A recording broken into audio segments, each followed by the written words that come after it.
Hi, everybody. Welcome to this week's episode of the 21st Century Underground podcast. As you can see, we have video again. We are live on Zoom remotely. We're responsibly, practicing social distancing, as we hope the rest of the country is. I am Salvatore. I'm the writer of the group in this collective of sort of independently-based creatives. Sitting next to me, Brand Salas, filmmaker. Okay, and then on the video screen here, Mike Villarreal, and I'm an audio producer and audio mixer kind of guy. Cool. So we are actually recording. Just to give you an idea as far as like with the Corona timeline, we are recording this on on Thursday, April 9th. So hopefully this will go up, tomorrow or Saturday. This coronavirus it's the new normal. Everyone's lives are disrupted by it. Our upload schedule is completely thrown into disarray by being home all the time. We don't know what to tell you. There's been some positive news on the Corona front. From what I understand, their initial projections that they were releasing, they were talking about if we didn't social distance, it was like 2 million deaths. And then if we did, it brings it down to 200,000 or 100,000. And the number has since come down into 83,000 deaths. I mean, still a lot, but much less than what they were predicting before. I guess so far 16,000 have died, which is still very tragic. I mean, in New York City alone, they've exceeded the number of people who died in 9/11. So that's very bad. There's not really any downplaying that, but the situation seems to be turning a little bit. I know Fauci actually said that we might be able to kind of begin returning to normal during the summer. And here in Arizona, it looks like our curve is actually pretty flat from what I've seen. We're doing better than some states are for sure. They don't expect, from the latest graph I saw, I think it was on maybe the New York Times. I think it might have been NPR. We're not supposed to run out of hospital beds, according to that one. And then also, what else was it? On the peak date, which is the 23rd this month, April, they expect, I think, 17 deaths during the peak, which is obviously better than, say, New York or Los Angeles or Washington. So that's good. San Francisco, too. So, yeah. Oh, yeah, for sure. Yeah, I mean, our peak for the entire state is better than some cities, for sure.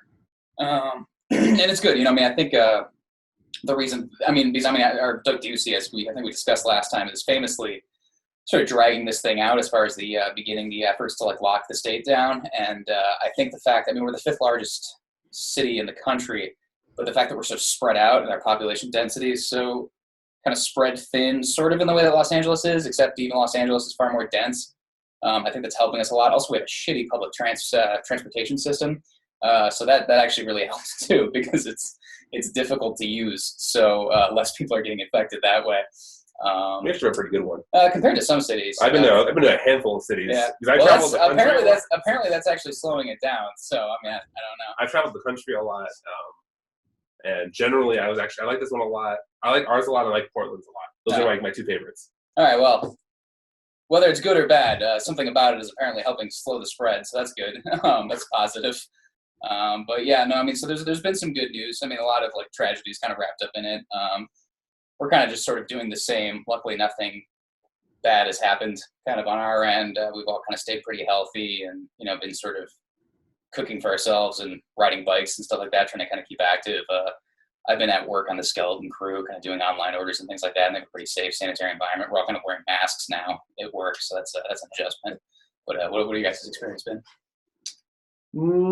I feel like there's been nothing too new on my front. Just been editing, still doing some home stuff. It was actually a fun day. Monday is Salvatore's birthday. Oh my that's goodness. right. Yeah. Happy birthday, Salvatore. Thank you. The 6th of April. Today's the 9th, so if you take that 6 and flip it upside down, now it's 9. It's Gerard Way and Boudelaire's birthday today. And we actually had a little Zoom party then. We ate some.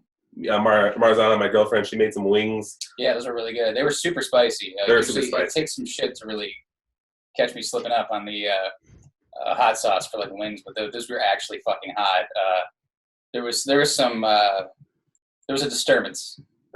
I'll just say that there was definitely a disturbance the next day. Some cookies. We had a Zoom party. Yeah. It was delicious. It was good. A solid 10 people in that Zoom party? Also disclaimer, I had cookies crushed up into ice cream just a few short hours after I had those wings and the fried rice and everything. So and you had additional wings. I did, yeah. I had additional wings and then additional ice cream because I tried eating the ice cream sandwich Because Brandon just gave me these big cookies. There's just 2 big cookies with ice cream, just piled in the middle, several scoops.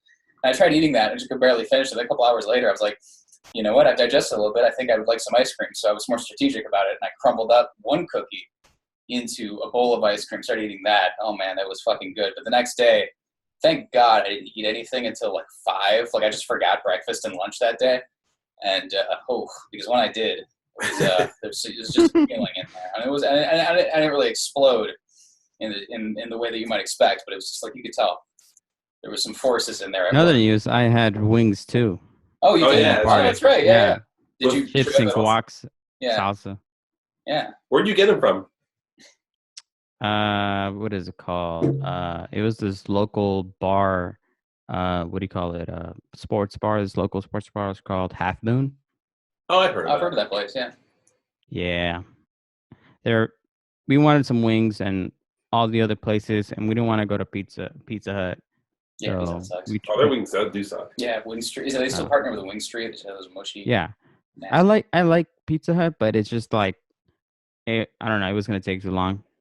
Yeah. So we like Postmates it in. And... Dude, you know what fucking kills me? By the way, here's just a little glimpse into Phoenix inner city life. There's this place called Monroe's, deep downtown by all the courthouses and stuff, and they serve like this amazing.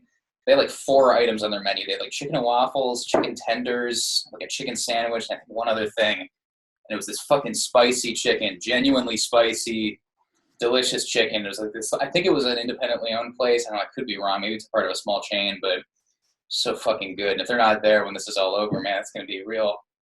I mean, personally, I hope I don't get sick, and no one that I love or care about gets sick. But I mean, also if that chicken restaurant is closed, it's going to be a real upset for me and the entire community. What if I told you right now that Monroe and Etoyak both closed? I'll call you a son of a bitch, and don't play with me like that. Is what I would say. Very good chicken there. Closing permanently, you're talking about. Permanently, closing permanently. No, because they're closed, obviously. I mean, I don't know if they're doing takeout. I could actually look into that, but it's the one place where the chicken.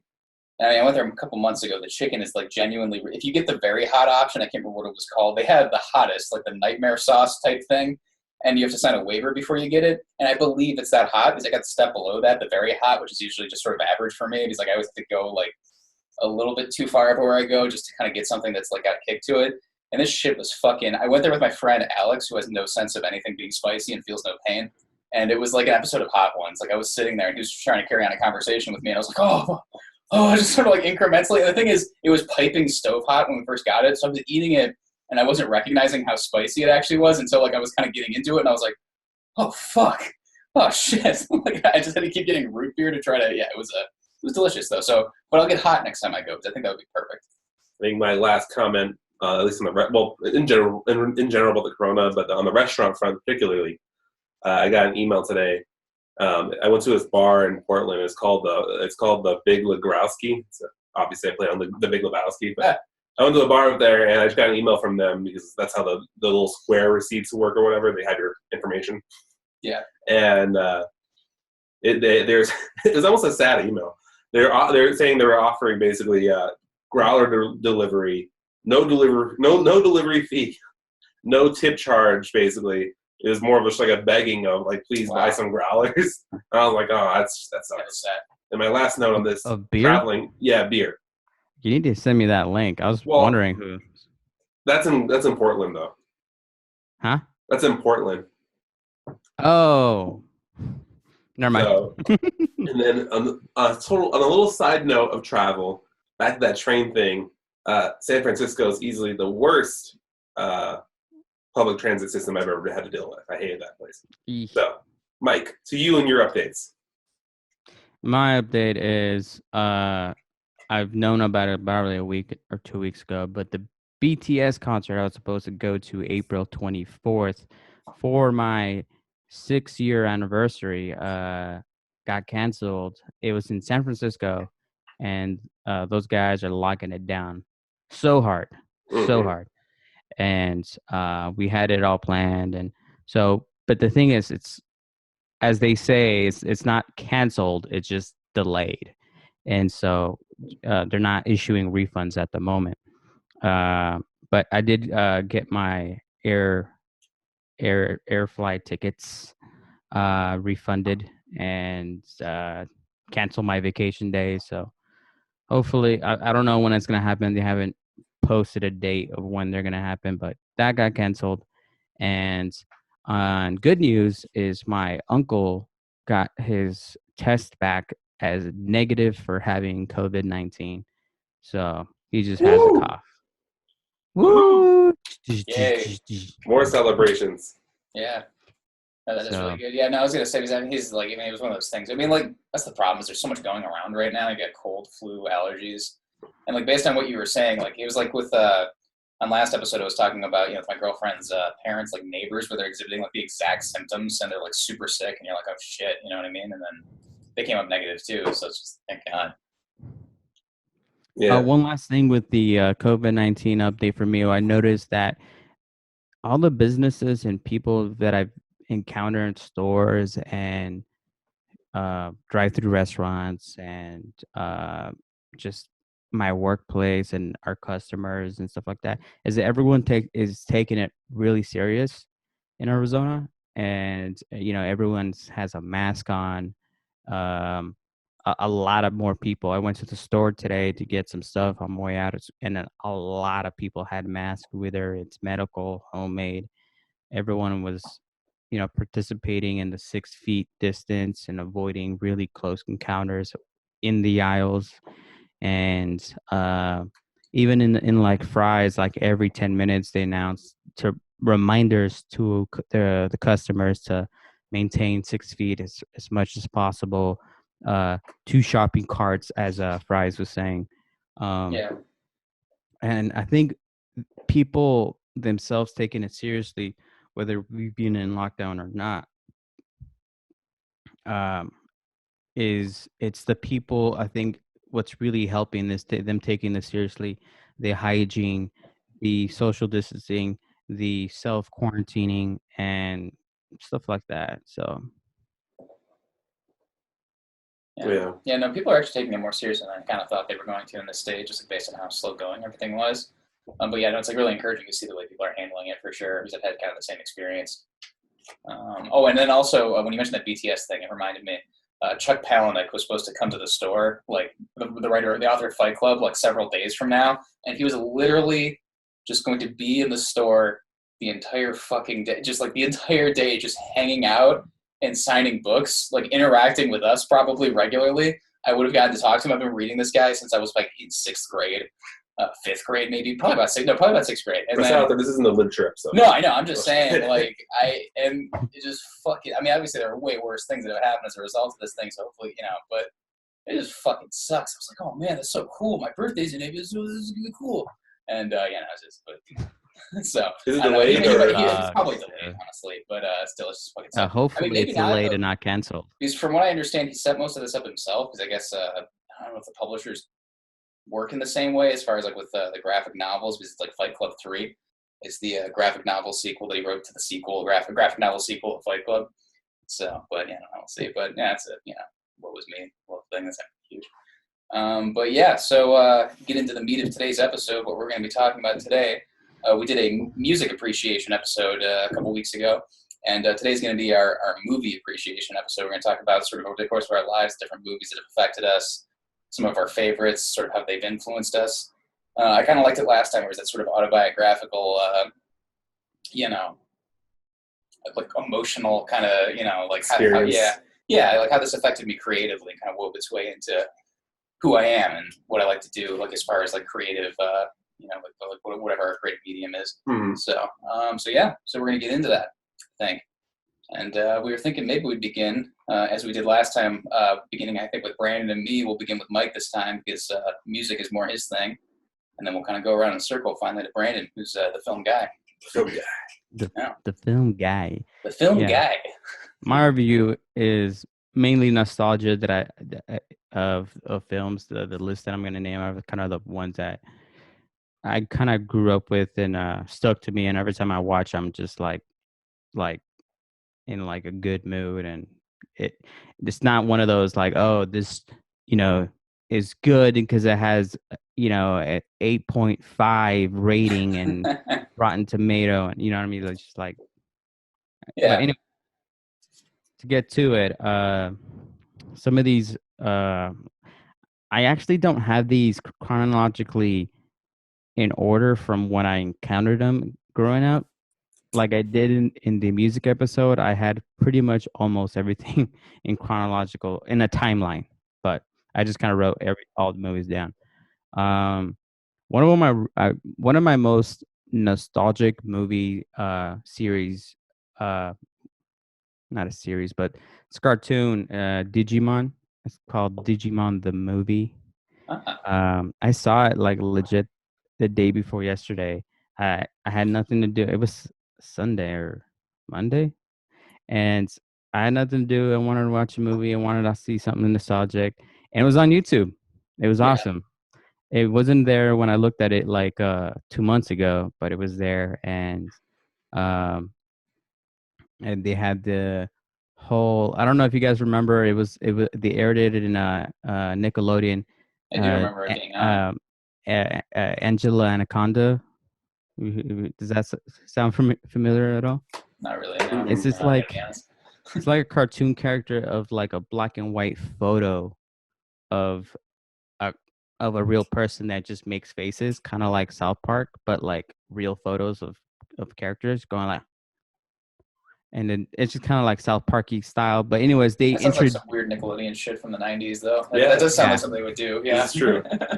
They did there was like a whole bit before they aired the movie about watching the movie, and I just completely forgot their involvement, and I think they had little mini shows too between shows, but I got to see that again, and I quite liked the movie. I think what I really liked about it, and usually I find myself the movies that are really stick out towards me is having good soundtracks, and this one has a lot of good soundtracks. Mostly like they had Bare Naked Ladies, their number one song they're famous for. I feel like I know the one you mean, but I can't think of any names or even like lyrics. But it's been 2 weeks since you looked at me. Oh yeah, that one. That one. Yeah. They had that song. I they can had totally like see that in like a '90s cartoon movie. Just like, oh man, they have a movie-sized budget. they had like Smash Mouth. They had, Oh god. you know what I mean? They had all these good songs that are just like kind of it brings you back to the time. Yeah. But another one that I had was I don't know if I got this as a present, but The Mask. Yes. Yeah, I watched that a lot as a kid too. I watched that a crap ton. Yeah. Dude, I agree. Nonstop. That and Roger Rabbit. The Mask and Roger Rabbit.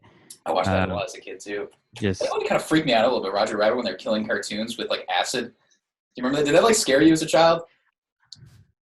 I would watch it, but I don't quite remember that. Out, like, holy fuck. I've never watched Roger Rabbit. That's a good movie, actually. Probably hold up actually as an adult. I wouldn't be surprised. What is it called? The official title? It's Who Framed Roger Rabbit? Who Framed Roger Rabbit? Yeah, it's pretty good. Bob Hoskins is the main character, and Christopher Lloyd's the villain. It's a good movie. It is. That one wasn't on my list, but speaking about The Mask, remember it. And The Sandlot. Yes. I watched that so much as a little kid. Every time it was on, I saw it. It was like so sad because I was just like a little kid, like alone in like a house or an apartment, wishing he had friends, watching The Sandlot, and then like feeling almost that. Yeah. Anyway, go ahead. They had some really good movies and moments in that movie that like got me like the tensity, the dog. Yeah. When the baseball goes over to the vicious dog, I'm like, yeah. I'm just like, he has to put these special Converse. Yeah, he had to run. I liked how they use that to run faster, jump higher. But yeah, that got me as a kid. Now what I see, I'm like, I can't believe this. I was into this as a child. Dude, I would love to watch that movie again. You fucking kidding? Sandlot's not too bad. Yeah, I would Sandlot actually watch that. carries pretty good. Is that I'm just what? Might be. Oh fuck. I'm just surprised. Homeward Bound's on Disney Plus. Oh. Sorry. Go ahead. Bring up all the shit. I'm just like, oh. I'm just surprised when I saw it as an much older. It's been a while since I've seen it. Um, the moment when they go and get the ball from the crazy, So good. it didn't like engulf me in much fear as I did when I was a child. You know what I'm saying? I was like Right. So when you're a sweating. kid, you're I like was living. sweating. You're fucking living Yes. as a kid. I remember that scene. I remember being a little kid watching that movie. It's like you're just in every moment. Like when he kisses the lifeguard too, and like the whole Oh I don't know. yeah. It's just, you're so engaged with it because you almost don't know what a movie is because you've only been alive for like 5 years. Yeah. Another one is Home Alone. Oh yeah. Pretty much all of them. Yeah. But Home Alone is kind of got me into being a little crafty because he was super crafty creating these contraptions and such a good movie. One of my favorite memories is watching that with my grandfather. I'm sitting on the floor looking from the TV. I'm a little kid, and he's just on the couch behind me, kind of relaxing, just sort of like half paying attention to the movie. And then like when something like Joe Pesci's like head gets set on fire with like the blowtorch, him just laughing his ass off, like just like really genuinely like think that's hilarious. It's just, I don't know. Yeah, the slapstick humor is pretty on par in that movie. It's so good. I pretty much all the ones with Macaulay Culkin. There's this one that they don't have it, and it's not the same. Another one, I think it's a Disney one too. I watched a lot of Disney, Nickelodeon, and Cartoon Network. Yeah. Is Honey, I Shrunk the Kids. Me too. The first one, right? The first one especially. Yeah. Mostly the first one. That's what actually got me into like being so techie as I am. Like I wanted my house to be that way. Yeah, I started like taking part my remote, the like fucking TV remotes to see and look at the circuit board and then put it back together. Sometimes they work, and sometimes they didn't work when I put it back together. And all my like what do you call it? The RC cars. Took it apart. I kind of customized it. I took apart my toothbrushes. I don't know. That movie just got me so techie. I just wanted to learn everything. That's funny. Yeah, I get that. I actually have a story about that, but we'll get to that. And let's see. The next one is I'm gonna save them for the last. Saving Private Ryan. I had an uncle who was a Marine. Well, I have an uncle. He had a shit ton of all these military movies. And then my mom, she loved those military movies. So she watched Saving Private Ryan nonstop and other military movies that I can't remember. But that one in particular, it's just like really stuck to me. And like, just, I don't know. I was really young. Yeah. When I saw it. And I think it's rated R, isn't it? Yeah, for sure.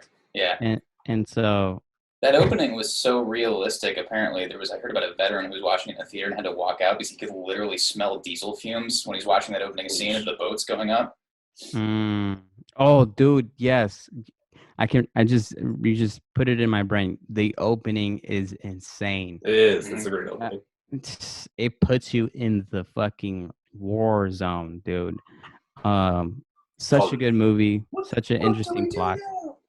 Yeah, it's a great movie. And that and Forrest Gump, I didn't see as much. It's good. But if you guys have that on your list, I'll let you guys talk about it more. It's not really on mine. If you want to go into it, yeah, I didn't think of it until you mentioned it just now. I mean, it was good. The number one character everyone likes to just adore and love is was it Bubba Gump? Oh, Bubba. Yeah, no, Bubba Gump is their company's Bubba. Yeah, what's his last name? I can't remember his name, but Bubba. Yeah, Bubba. Even as a child, I'm like, I just want you to succeed, and then when he dies, it's just so devastating. What does he call him? Like his best buddy friend or something like that? I don't know. Yeah, anyway, it's been a while. Yeah, it's been a while, and yeah. Lord of the Rings. It's one of the mainstream franchise I actually got into like crazy, and such a investment to watch. 3 hours. Dude, I've watched the whole series all the way through like once. It took like 9 hours, maybe 10. I don't know. It was long. I fall asleep when I watched the first one. I don't think I've ever gotten through the whole series. I legit did what Sal did. We had all of them in VHS. We had all of it, and so we did a 9-hour event. In like me and my brother and 2 other cousins. We just kind of just snacked it up, and I mean, it's hard to last 9 hours staying still. I was nodding off here and there, but yeah, we did that a couple times actually. Let's see. I think this is my last. Let me go over my list. Yep, my last one, and this one's one of my top most favorite movies ever. I'm missing a few, but Night of the Roxbury That's awesome. is legit one of my all-time favorite movies. Yeah. It's just so fucking funny. I love when his brother shows up at the wedding at the end, and he just looks all fucked up, like he's been up for like 52 hours. And he just like has the radio. It's just like this brotherly love that they had. It's just so. Yeah. It's you just gotta see it. It's one of those ones that you just gotta see. There's just the humor, the acting on it, the way they deliver everything, and the lines. It's just excellent. I left one comic movie that I really love, but I'll just mention it right now real quick. Is the Austin Powers movie. Oh yeah, that's on mine too. Yeah. So awesome. good. So good. Watching the first one kind of takes me back to that time and back when I first saw it as a little kid. It's dude, like it's one of those movies, like for me, like it never ages. Yeah. It's just the Mike Myers' comedy and delivery, just like it's forever. Like it's golden. Mm. All right. Yeah. That's my list, and thank you. Yeah, I really like that Austin Powers. That's for sure. That's actually definitely one of mine as well. It's just so funny. I don't know. Movie. Yeah. It's true. I feel like they never got old. I like the first one the best, I think, but they're all really good. Have you seen all the movies that I've listed? Yeah, I think so. Other than like Digimon, yeah. I've seen the show Digimon. Yeah. With the exception of Digimon, I think Lord of the Rings. Okay. Because I never got into Lord of the Rings. I tried multiple times. I mean, I sat through it once. To be fair. We should have a Digimon watch party. Okay, I'll watch it with you. and then fucking 90s music. I heard that on the radio. They must have money for this. Hey, do you, okay, I'll ask you guys later. You guys go. Okay. I'm done. So I'm going. Okay, well, where do I start? Yeah, I don't know. I mean, I guess I had like a really unusual sort of like upbringing with movies. I'd watched a lot of those kids' movies that you mentioned for sure. Honey, I Shrunk the Kids, Sandlot. You talking about the Sandlot made me realize, it just made me remember how visceral and how absorbing movies were when you were at that age. Mm-hmm. Where you were so young that you barely even understood what they were, but they just drew you in so much that you felt every sensation that was in a good movie. You know what I mean? It just took you along the whole way. So yeah, Sandlot was totally one. Flintstones. I remember I was gonna say a funny story, like when you were going around opening up the remotes and stuff. The Flintstones. I remember watching that movie over and over again and loving it. And I remember being so absorbed by that feeling of like love for movies and the experience of watching one, and like the emotions that you experience with the characters and just the whole like texture of the thing and kind of the beauty of it, that I remember we had one of those tube TVs that was bigger than me, and I'm lucky it didn't fall on me. But I had the movie on one time, and I had this amazing idea because I probably saw it in like a cartoon or like an episode of Are You Afraid of the Dark or something. But I remember literally thinking, I wonder if I could like run. I was probably about 3 or 4 years old. It's like, I'm going to run into the TV and become a part of that world, that beautiful fictional world where everything's wonderful, and warm. That's really sad when I think back to it. But yeah, I literally was like, and I like ran. I got a head start from the other side of the room and ran into the TV and just bonked into the fucking glass of the tube. And I was like, well, that shit didn't work at all. Yeah, and I thought it was such a brilliant idea. And I don't think I really expected it to work, but there's this part of me that's like, what if, you know, like in the TV shows where they can just go into another universe, you know?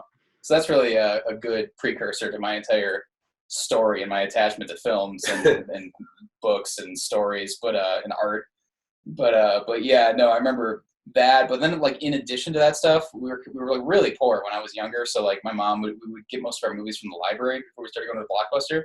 So my mom would just take me to the library, and I would completely like past the kids section usually, and I would go and look at the Universal monster movies, which I really loved. And I would get like Dracula and The Creature from the Black Lagoon, The Invisible Man, and Phantom of the Opera, just all these like really good. Bride of Frankenstein I liked a lot. And yeah, I would watch those. And then also my parents didn't really supervise me much when I was looking at VHSs. So the ones that we did have, I would just kind of take off the shelf and watch. I don't know when the fuck I saw Predator for the first time, but I was really young. I don't remember a time in my life where I hadn't seen it. So I was watching Predator, and I was like really into Arnold Schwarzenegger, like action movies as like a kid. So I was watching like Predator and Total Recall, you know what I mean? Where their eyes are fucking bulging out of their sockets on them. Because in the movie, on the surface of Mars, they would like go out, like they would, like fall out of like the, like the space colony or the Martian city or whatever and end up exposed to the surface. And for whatever reason, that would make your eyes start popping out of your head. I don't know why. But I remember that was just fucking terrifying to me as a kid. And I watched like True Lies and Kindergarten Cop and all this stuff. And I watched Aliens, and so like I saw all these movies like just I really shouldn't have seen. I remember my mom sitting. Aliens? Oh, Aliens, yeah, for sure. Dude, I remember that movie terrified me. Dude, it fucked me up because I saw Aliens and I was like, whoa, and it was like really scary and like things coming out of her chest and she's like, kill me. And I was just like, what the fuck? But then I remember having watched that one and enjoyed it. I had the same experience with Terminator 2. But watching that as a little kid and then being like, wait, there's a first Alien movie, like another one. I got that off the shelf and I was watching. I was like, this is really fucking creepy. I don't get it. Like it was like really. Oh no, sorry, it wasn't Aliens. It was Signs. Oh, sorry, yeah, yeah. But yeah, and then I did the same thing with Terminator 2 to 1. Because Terminator 2 is almost like a superhero movie. And it's like, Arnold Schwarzenegger's like I saw that one at a young age. Yeah, Arnold Schwarzenegger had a weird, almost like, same thing with Bruce Lee. And I think it's because there were two people that my dad admired, but my dad was working so much. And I would kind of see them on the screen and, like the Last Action Hero in Terminator 2, Arnold saving this kid, you know what I mean? And like there's something about it I kind of like attached to it, I think. And, like kind of like because my father was just like always working a lot. He was, going to medical school and then working as a doctor. So he's gone a lot and we were trying to kind of pay bills and stuff like that. He's trying to kind of establish himself because he went to medical school late.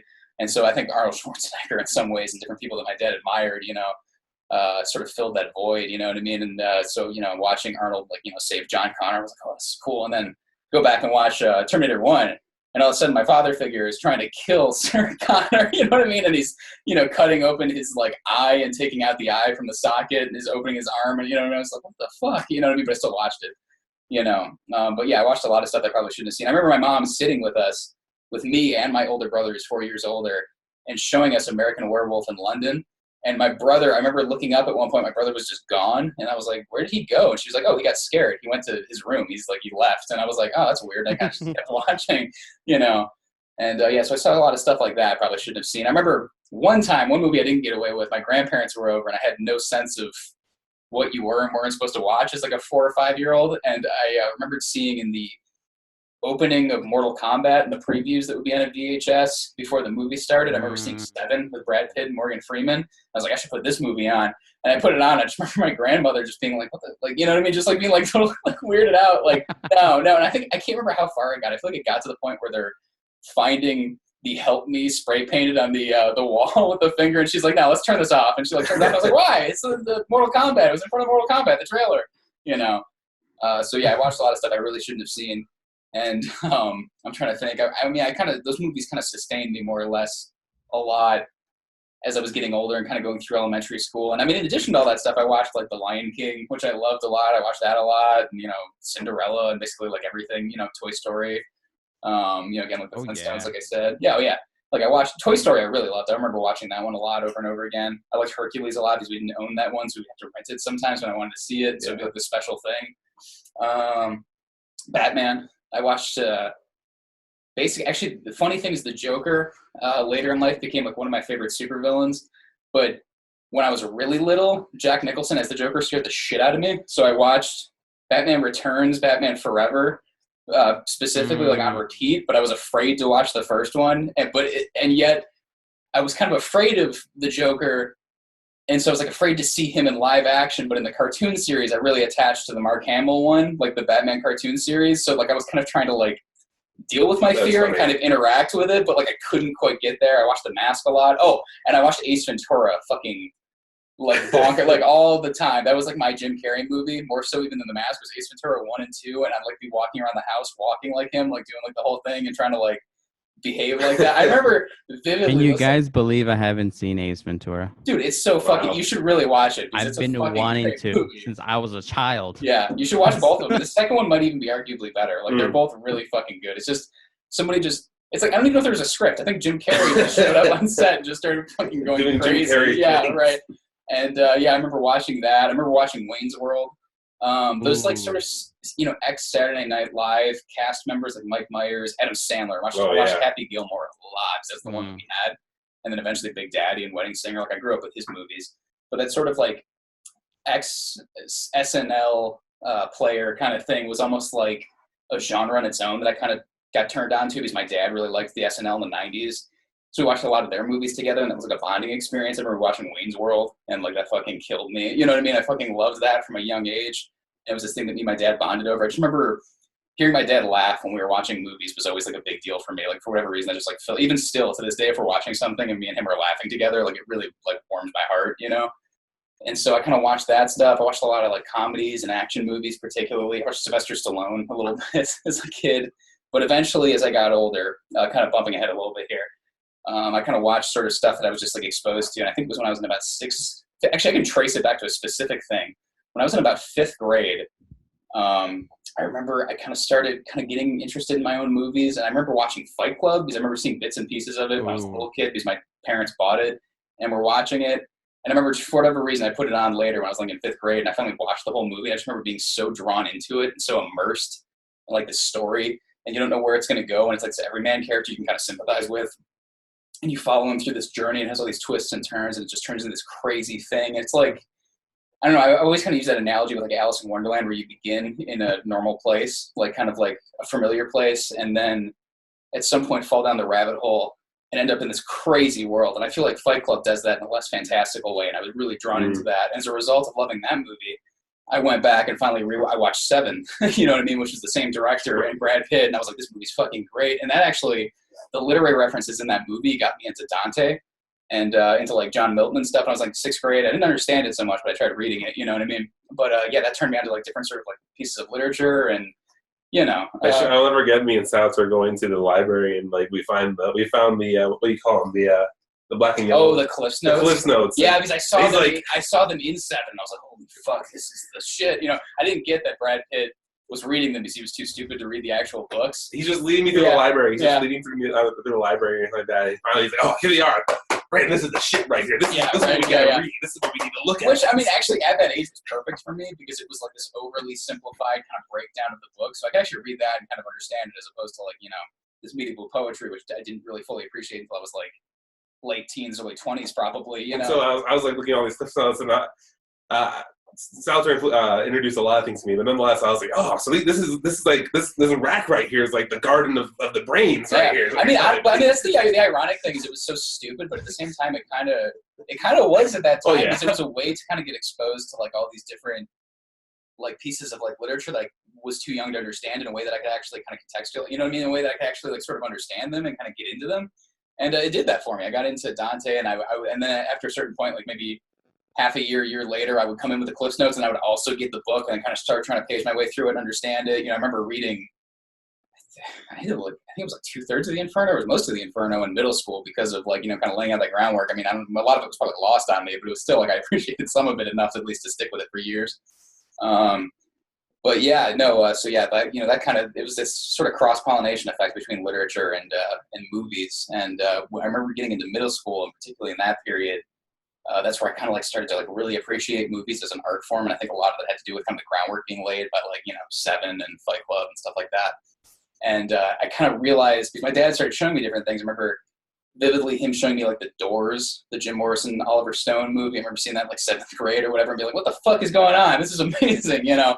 And then I remember kind of detecting the fact that war movies and gangster films were like the most well-made. Like those are the most artful things that I knew to kind of seek out. So I started watching sort of like, Francis Ford Coppola, I think is the thing that started it, because he did both Apocalypse Now and The Godfather. I remember my dad sitting me down, showing me The Godfather, and then later Apocalypse Now, and I was just completely obsessed with that movie. I was like, this is fucking amazing. And I was probably like 7th, 8th grade. And in that same time, I watched Scarface, and then I think I probably watched Goodfellas somewhere in there. And I remember seeing Taxi Driver, and you could say that it was kind of lost on me, but I watched it on AMC late at night, because I had a lot of experiences where I was just up late at night and would then watch my movies and kind of indulge my love for cinema kind of, and kind of like explore it. And with, whatever, maybe I got at Blockbuster during the day, or, whatever movies we bought. And, or I would just raid my parents' movie collection and just kind of see what looked good. But I remember watching Taxi Driver, and it was probably pretty censored, but I still kind of got the broad strokes of it. And I just remember watching it, just being so caught up in it, and just be like, this is fucking, like, what's going on? What is this guy doing? You know what I mean? And just being like, so like kind of amazed by it. And that was probably, that was maybe one of my first experiences with Scorsese, because then I remember seeing The Departed. It had to be either the same year or a year later. And I have like this really good memory of watching that with my brother and my mom, and that being like sort of a bonding experience. But then watching these movies with almost like morally ambiguous characters going on this like really, I don't know how to describe it. It's like this sort of journey, you know what I mean? Like this like psychological, spiritual journey of some sort, and there being a clear beginning and end. And it's like, I don't totally understand all of the messages they're trying to get across yet, but I know there's something here, and being really attracted to that. And so obviously I'm in middle school, so I get into Quentin Tarantino and watch Pulp Fiction and Reservoir Dogs and get all obsessed with those because the dialogue. And I'm like, oh, what is this? This is also different, And then the big thing, I think, was in about 8th grade, I got super into A Clockwork Orange. And the reason for that was because I watched Tenacious D and The Pick of Destiny. At one point, he's attacked in the park by basically the characters from A Clockwork Orange. It's like a parody. And I was like, what the fuck is this? This is so fucking weird. And my dad being like, oh, yeah, it's from this movie, A Clockwork Orange. You know what I mean? It takes place in like the future, and there's like this dystopian thing, and it's these street kids, beating the shit out of people and all sorts of horrible stuff. And I was like, well, I gotta see that. That's like very weird, And so I tracked that down. I got like on this obsessive quest to just find it. And I ended up reading the book. Oh yeah, I read the book in middle school. Holy fuck. Yeah, I remember getting so into it. I remember I was frustrated and I almost wanted to throw it down at first because I was reading the first chapter in like 8th grade, and I didn't understand all the weird slang and stuff, but then I kind of like just forced myself. I was like, no, I'm gonna get this, and I kept reading it, and I got into it, and I started understanding it, and I read the book and watched the movie maybe a couple months later. But so I think I read it in 8th grade then. Yeah, 8th or 9th, because I remember people started kind of catching on like the next year. Well, I read it after you, basically. Yeah. Oh, yeah. Okay. I think I can't remember if it was 8th or 9th grade that I read it though. Yeah. But I was, I remember, reading that, just being so kind of caught up because it's just such a different thing. And then watching the movie and just being aware of the fact, like, this is not like other things I've seen. You know what I mean? Just kind of being able to identify that there was some sort of conscious intention behind this thing that was different from what I understood. Because it's like very surreal. You get some bizarre images. He focuses on things that are very strange for long periods of time. You get the weird zoom ins and zoom outs. People are behaving in a very surrealistic fashion. I was like, this is fascinating. And I remember that really opening up my mind to what movies could do. You know what I mean? Because I kind of went through these incremental steps. I was watching kids movies, like action movies and comedies. And I kind of get to this point where I'm like looking at Fight Club, and there's like this deeper message behind it. It's very engaging, and the characters are very, very much draw you in. And like sort of the gangster films where there's this really intense human drama going on. You know what I mean? And then I kind of got into like Clockwork Orange. I see I really kind of began to recognize like this sort of auteur like filmmaking style where there's like this real, conscious artistry behind it. And I remember watching that, and that's kind of what got me into like his other movies. I started thinking about 2001. I got to go see that. And, Full Metal Jacket I also watched in middle school. Speaking of war movies, being like sort of this form of high art, or at least to me at the time. Because I kind of identified these specific things where I'm like, okay, people make good movies in these genres. And anyway, by the time I got into 9th grade, that's kind of like where I really started getting exposed to some great stuff. I remember seeing Fear and Loathing in Las Vegas. Then it had a huge impact on me because, again, that was another crazy journey with a very specific group of people. Like the directing style was, Terry Gilliam, every movie, he makes his own world. You know what I mean? And I was just so drawn into that and into this crazy side of life that I've never seen before. You know what I mean? And this perspective that I really don't see a lot of. And, so I saw that, and kind of as high school went on, I got into, super into stuff like David Lynch particularly. I think Stanley Kubrick kind of got me ready for that. And watching David Lynch made me want to be like, well, he does these things that are very surreal and very strange and abstract. Like, you know, what inspired him? And then I hear like, you know, Federico Fellini, you know, stuff like that. And so, you know, I get 8.5, you know, and I don't know. I remember seeing a lot of great movies in that period. I also really liked movies about artists. One of my favorite movies from that time period that I go back to and watch again and again, and that I always loved. I remember I watched it probably, I don't know, 2-3 times a week when I was a teenager, was Basquiat, and it was directed by Julian Schnabel, who was this former painter who knew Jean-Michel Basquiat, and he directed a biopic on him. And he's got this very unusual directing style that I think kind of comes as a byproduct of having not been trained in like a traditional film discipline, having been a painter and coming at it from a completely different angle. He does things that I think a lot of people who sort of have the rules hammered into them wouldn't think to do, because they're kind of coming at it from this very disciplined, I don't know, educated kind of approach maybe, you know what I mean? And he's just, I don't know, has a completely different feel behind it. He didn't care about, I don't know, losing anything, you know what I mean? When he got into film, like he was already sort of a painter. So he was just like, I'm going to do this because I want to do it, because it's a different kind of art that I'd like to try out. And so as a result, movies like Basquiat and was it The Diving Bell and the Butterfly and At Eternity's Gate, his most recent one about Vincent van Gogh, because they have this just unusual style that I really respond to. And it's very, I don't know, it's very based in emotion and feeling and kind of, I don't know, creativity. And that really appeals to me. I think one of the biggest movies that I got into in high school was probably Basquiat. And it was just like the story of this average person who was literally living, I mean, not average, but somebody who was like living on the streets and then literally became like this like famous artist and kind of, you know, became seduced by his fame and then ended up becoming a drug addict and kind of spiraling out of control. And kind of as a byproduct of being into that, you know, I saw like movies like The Basketball Diaries of Leonardo DiCaprio about Jim Carroll, who's another New York-based artist who had problems with drug addiction. I don't know. I just started watching a lot of like really mature, really interesting stuff. And I guess in high school, it's kind of where I really keyed into the fact that movies can be, I don't know, a very, I don't know, they can have a lot of depth and layer. They can have like the kind of depth and layer that I'm seeing in the literature that I was reading, if you come at it from the right angle.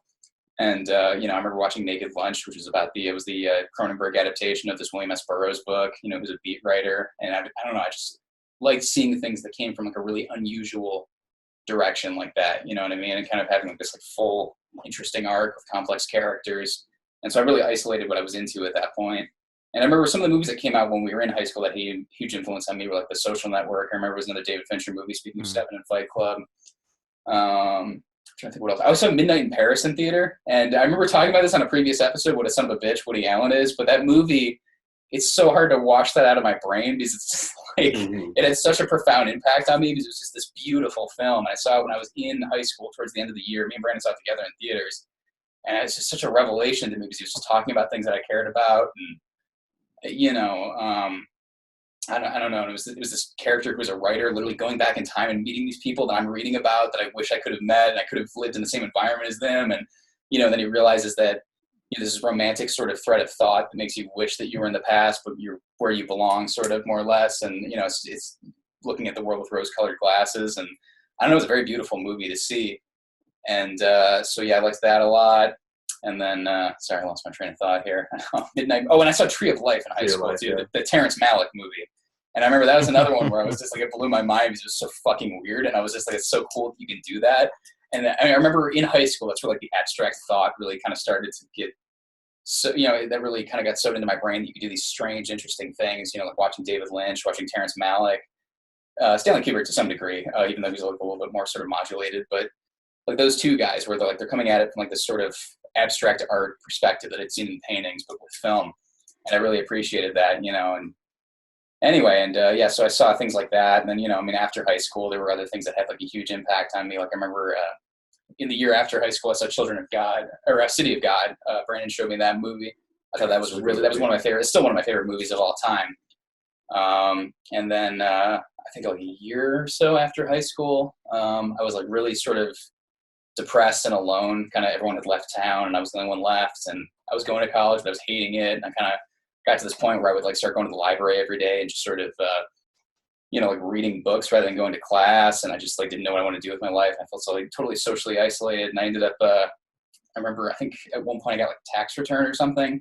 And I just started buying Criterion. I don't know even what spurred me to do it, but I started watching Criterion movies that I would find at Barnes & Noble, and that's what got me into Akira Kurosawa, because I got Seven Samurai, and I just thought it was this great movie. Like, I watched it. I remember watching that movie and not wanting to watch movies for a couple of days because it was just so good and had such an impact on me, and I loved it. And part of it was probably like fragile emotional state, and I'd gotten so kind of drawn into it, and I didn't really want to like live in the world, you know what I mean? Because I was like so sort of sad. But yeah, Akira Kurosawa really affected me at that point. I saw a lot of his movies, and that was kind of like when I was like 19 or so, 18, 19. And yeah, and then throughout my 20s, like I got into more like foreign films and stuff like Andrei Tarkovsky has made a huge influence on me in my 20s, particularly.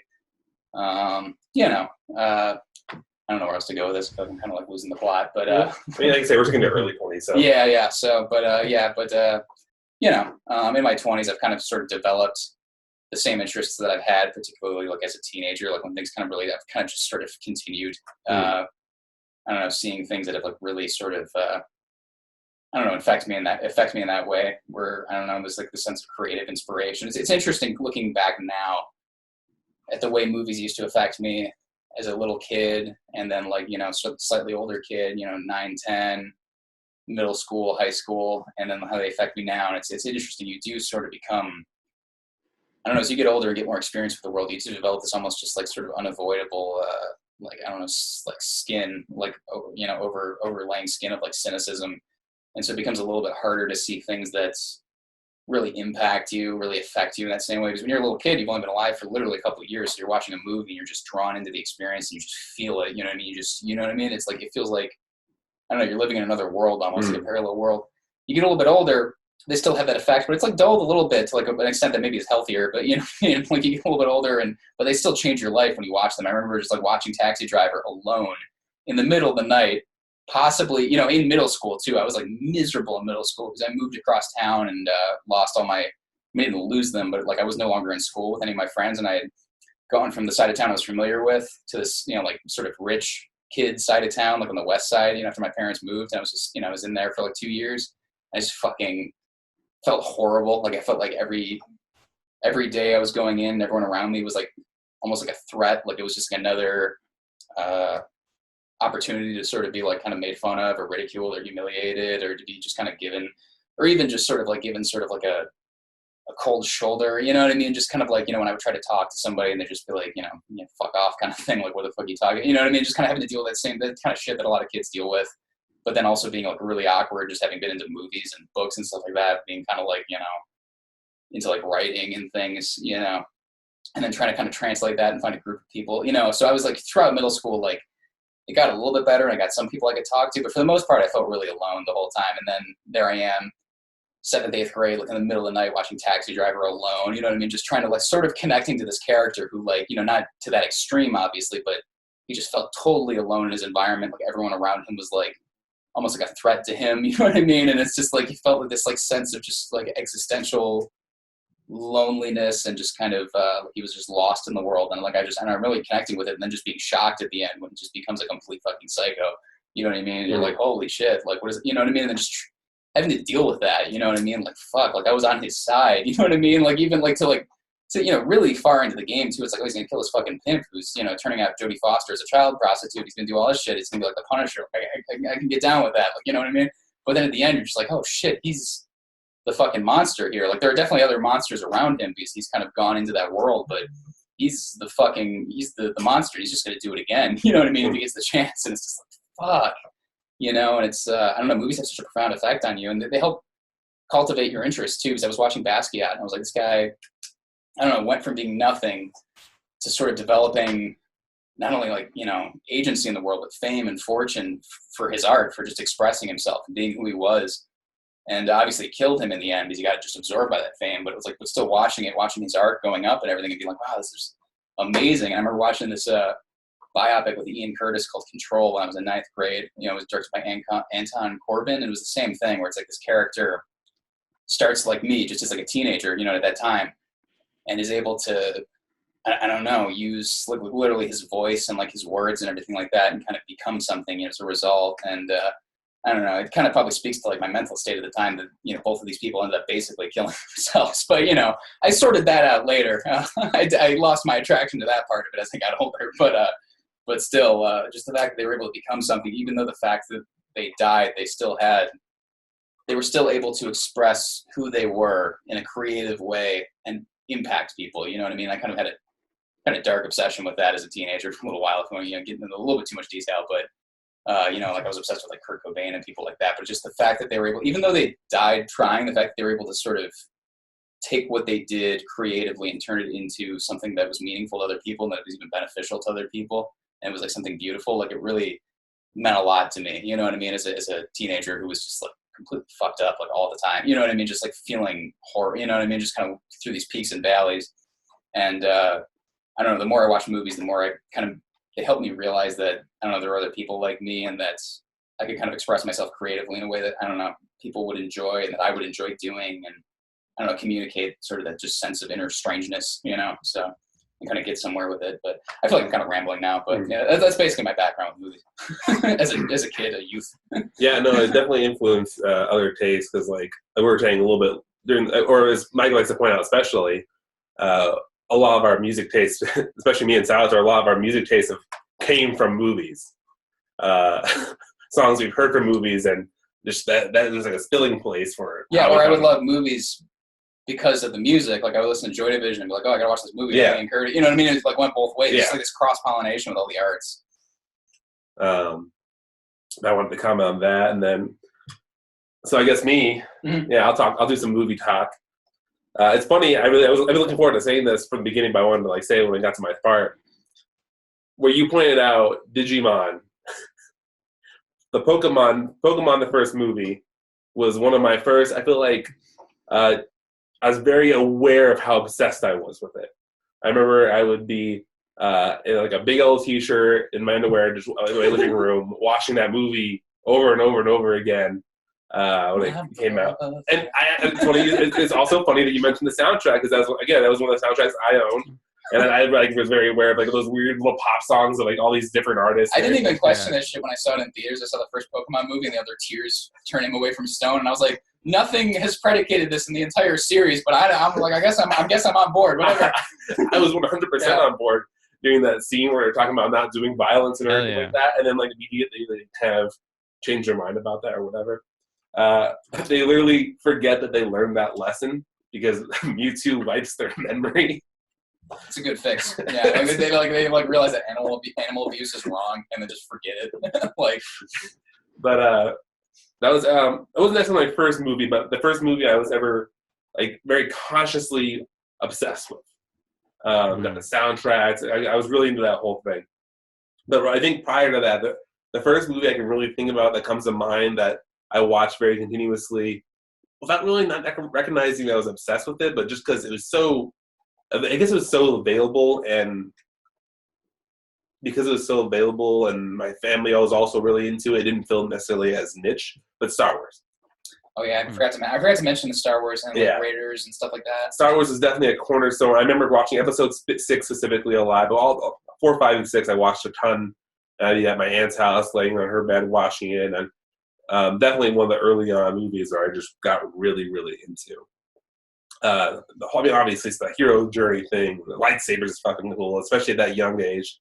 I remember just watching and really loving all of that. I remember being incredibly excited for episode 1. And young Brandon Salas did not care about the negative elements of episode 1. I loved episode 1 through and through at that age. I had the Pod Racer N64 game. I had a Darth Maul themed birthday party. Definitely was really into Star Wars very, very early on. I literally can't think of life without Star Wars. That doesn't really occur. I feel like I was 2 or 3. I was already watching those movies. So, side note, episode 1 is like I've seen that movie a lot of times compared to all of them. Mm-hmm. It's the first Star Wars movie I saw, and I still haven't seen 4, 5, and 6, but I've seen 1 and 3. 1 and 3, not 2. I don't remember 2. 2 is horrible, so.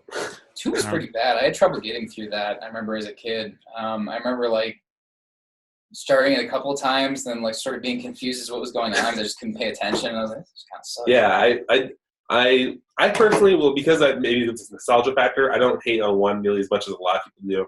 I like the racing. I like the goofier elements. I'm very okay with 1. I mean, that was a very young cornerstone for me. So I was into 1. I still don't mind 3, 2, meh. But definitely Mass. Mass is definitely one of those early ones. I don't even know when I first watched Mass. I just remember watching it a crap ton. I played that VHS over and over and over again. Hilarious movie. And that was one of those movies that I moved forward to bonding with my dad. Kind of touchback. There's definitely that still happens in this journey as well, as far as how I had with music, where my dad came to my life and there was cornerstone movies of that, cornerstone music to that, with movies, The Mask, Austin Powers, and actually in a way Shrek, because that came out the year I was living in California, and then Emperor's New Groove as well. Emperor's New Groove was one of the I loved that movie. Mm-hmm. In theaters, that was one of my in theaters experiences where I just remember laughing and being. I thought it was the greatest thing ever. And I remember I was so excited when I finally got that VHS. My mom worked at a like a lingerie store, but like one of those, not like Victoria's Secret, more of those casual, like, hey, I need a functional bra lingerie stores. And she was working there. I remember we went and picked up McDonald's. We had the VHS. She had to work, so she sat me down in her back room, and I was in the back room surrounded by all these mannequins. I ate a cheeseburger and watched Emperor's New Groove. And that was the greatest thing ever. I was so okay with everything in that scenario. Emperor's New Groove was really wonderful. I remember one of also the really earlier, more serious movies that grabbed my attention for multiple reasons. It was one of my earlier adventure movies, and the fact that it had also this really intensely creepy element, The Mummy. I really loved The Mummy. I remember seeing the theater as well, actually. It was with my Aunt Janet and my mom.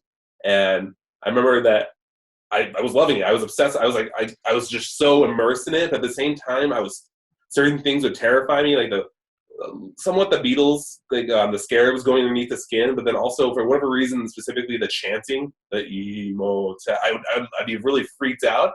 And my aunt and my mom were like, "You want to leave? You want to leave?" Like, and like they'd cover my eyes during those scenes. Like, no, like I'm freaking out. Like I'm gripping on their arm, but like I have to watch. I need to know what happens. I need to see how they get out of this. Yeah, I really. Nice. I remember, like, I stayed through the whole movie, and I watched it, even though I was freaked out. And then, as far as Disney goes, Hercules, I loved all of them, but I think Hercules is probably my number one. Oh, yeah. The Disney rack. I could watch that one over and again. And again, that was one where I even participated very much. It probably helped that it came out. Soundtrack? The soundtrack, everything. And Soundtrack. I had the shoes. The narrator ladies. Yeah, the narrator. Hercules. I had the McDonald's cup. That was like the cups from the movie. I was very into Hercules. That was a really big deal for me as well. And then I remember one of the other, as far as serious movies, I remember a bigger movie that even I'm impressed with, because I watched a Titanic at like age 4 or 5. It was just me and my mom watching it, and it came out. It was like I think we watched it on VHS, not in theaters. But I remember that always stands out to me because I sat through the whole thing. I was very engaged the whole thing, and then I was also very blown away with the momentarily nude scene. And definitely that was a takeaway, because I think that was my first nude scene. I was like, what just happened? I looked over my mom like, did she aware that just happened? I feel like she was just ignoring it, like she was just like pretending that didn't happen. Those were really exciting as a little kid. I remember I was like, yeah. Whoa, what just happened? I remember with like Titanic, I think the first Terminator too. Just like, there's a couple of movies where I was like, whoa, boobs. Like I remember like having yeah, for sure. I'm so glad you mentioned that Titanic. Yeah, it was a great movie. It was good. Oh, dude, that fucked me up so hard when Leonardo DiCaprio died. I was a little kid. And like I had only seen the first half of it for the longest time, and then almost like incrementally, like my parents watched it a lot when it came out. Like, this is a good movie, and I remember I'd seen it a couple times and like started it and then never quite finished it. And I remember when I finally got to the point where I discovered that Leonardo DiCaprio fucking dies. Spoiler alert! It's just like it just ruined me. I was like, did you cry? Probably, yeah. I fucking cried at the end of Mortal Kombat 2 because Johnny Cage died in the beginning of the movie, and I was like, "This is my favorite character. Wasn't the same actor? What the fuck?" Yeah, Oh man, no, I cried a lot as a little kid. I cry at movies pretty Yeah. heavy. What Yeah, you I gonna mean, say, Mike? I get yeah. I got angry when Leonardo Oh, DiCaprio yeah. died. This is I was bullshit. like, get on the fucking plank, Yeah. Leonardo. Grab And it. you just realize, and you get to a moment where you realize he's not going to, and your heart sinks, and it's just like the acceptance. You see him go down. It's just like, what the fuck? Yeah, there was definitely a black hole in my heart because it's like you Yeah. fight so hard to live and then you die. You try so hard and get so far, but in the end, it doesn't even matter. You know? Yeah, the movie stood out just because it was so long, and I had no issue sticking through that entire movie. I was very much like, we gotta keep watching. We gotta keep watching. Yeah. I don't know. Another one I don't know when I watch Jurassic Park and both Indiana Jones. Jurassic Park. I know I saw this at a really young age. I know I saw it at a really young Yeah. age too, so it's very just aware of it. Yeah, Jurassic Park and Raiders, dude. Oh my god, I loved Indiana Jones. Yeah, I really did. Same. Like I don't know when the exact moments I watched either of those. I just remember they were always one of those movies I could revisit. I would just. And then more so when I didn't own Indiana Jones.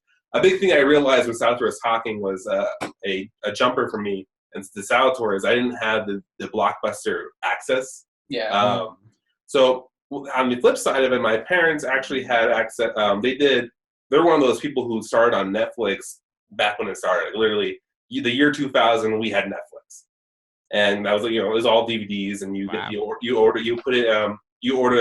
a list of DVDs, and you had a queue. as you return them, they'd ship out, and blah blah blah. And I always remember the phrase, "We'll add it to the queue."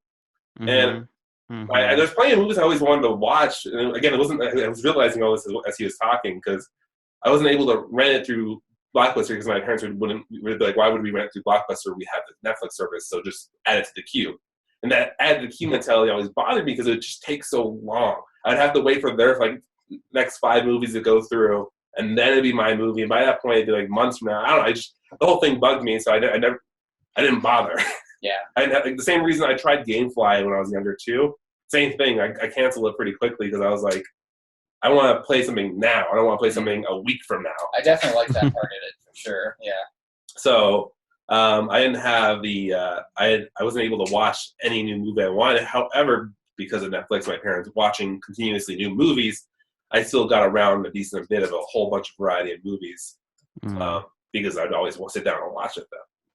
And so. I do remember watching The Doors, and it had to be the same about the same time period, but that was through Netflix. I remember talking about it, and we were just like, dude, they were like fucking high making that movie. And then, Austin Powers again. That was the one with my dad. So what my dad used to do, he watched it he sort of watched it like crazy. What he did was that was his going to sleep movie. He's like he'd like need to watch a little something right before we went to bed to kind of like shut his brain down, and so he'd just like have a timer for the VHS, play 15 minutes of it, and by the time the 15 minutes is over, he's asleep. Dude, when the second one came out, it was such a big deal to people my father's age. Like, I just remember my dad and my dad's cousin, who's about the same age, like at a party in like the late 90s at like a family member's house, and them just gushing over how much they loved Austin Powers too. It was so good. So that was one I got I was watching plenty because of that. And then another really early comedy for me that I just loved was Shanghai Noon. And it was a great movie. That was one that me and Salvatore later on heavily bond over. Yeah, I got mold poisoning, and I remember you putting that movie on. It just made me feel better. Like I felt like I was in second grade again, and I got like bad. Like I wasn't. I mean, I don't think I was dying, but I was like, I remember just like being super. Like I got like so delirious and fucked up and threw up, and I was like vomiting, And I remember Brandon put on like towards the end of it, Brandon put on Shanghai Noon. And he had to go to work or something. Just like when we first became roommates, I was just sitting on the floor like, oh, thank God, it feels so much better. Like almost like on the verge of tears because like I felt like I was gonna die almost. Like I was just so fucked up, and then like Shanghai Noon was on. I was like, I feel so much better. It's so good now.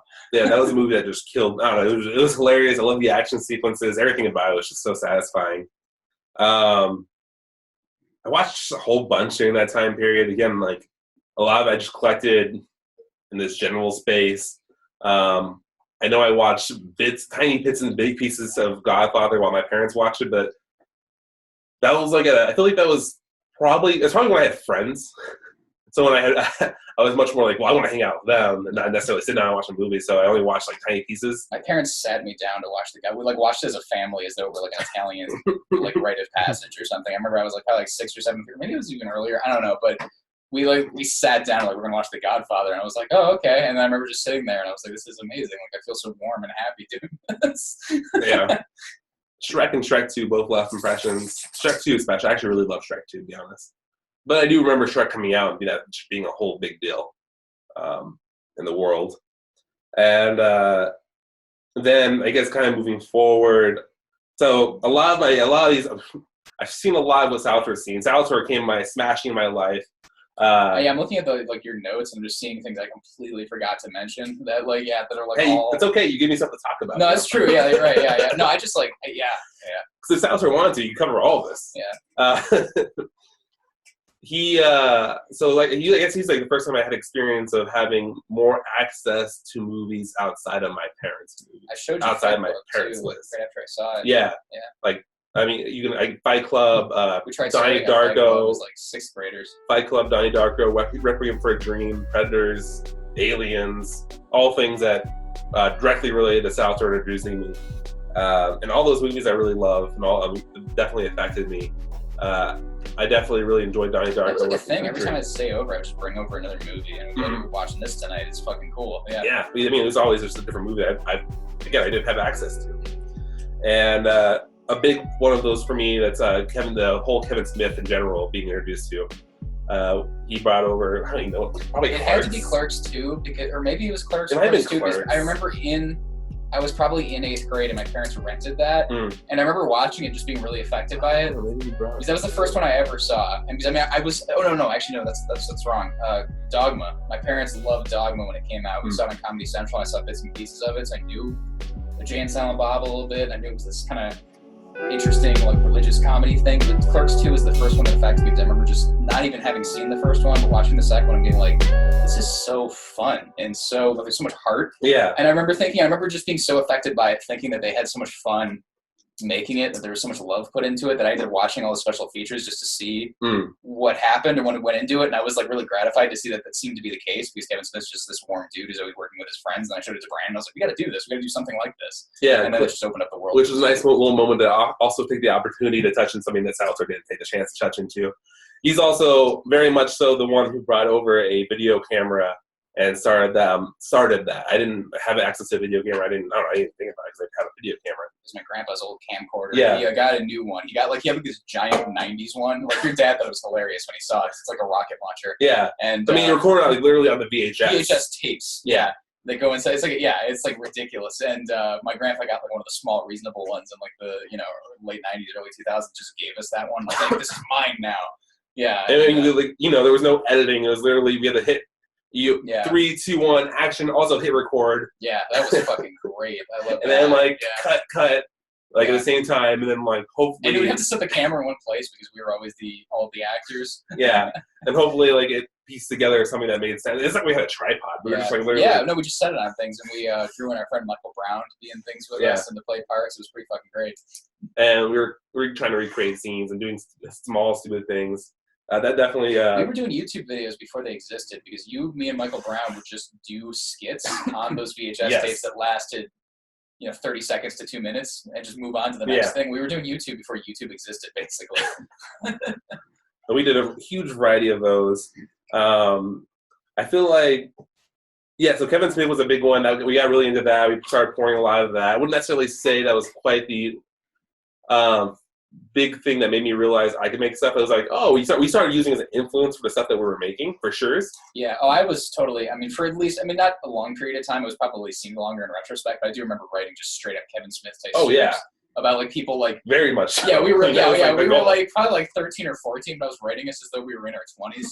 And we were, anyway, and it had the Kevin Smith dialogue, and it was just these quippy. It was basically it had a plot usually, but it was I'm pretty sure entire WTF was basically it. It basically was. Yeah, it was supposed to be just basically it was just a collection of gags basically that I made into a story, and I would just have humorous dialogue, usually about sex, and just crude, crass humor that I hadn't didn't really have any first-hand experience yet. I was like, oh yeah, like when you're like fucking like this, like on the front, you know, just like, and I was like trying to write these Kevin Smith jokes, but I hadn't even lived a life yet. I was in like 8th grade, and I was just like, yeah. And that was like the time period where I got myself. Well, so we did this one video in particular, right? This wedged this whole time period. That was my first like, aha, I could do this for like a living. It blew my mind. It was something simple. We just did this chase video. I think it's one of the few videos you can still find on the internet. Fun. Yeah, no, that was when YouTube existed. Because then, as soon as the platform, like, because you got a new digital camera. Well, we actually posted that one on MySpace first. Oh, did we? Yes. Oh, okay. Well, the format existed, like the viral video format came about, and then we started doing that. Yeah, me, Brandon, and Michael Brown. He was always like, we kind of dragged him into it. Mostly me and Brandon were like the brains behind the operation. But we would, pull in Michael Brown, and basically, literally, the whole thing was I turned on the Xbox 360, the red ring of death comes on, meaning it's broken.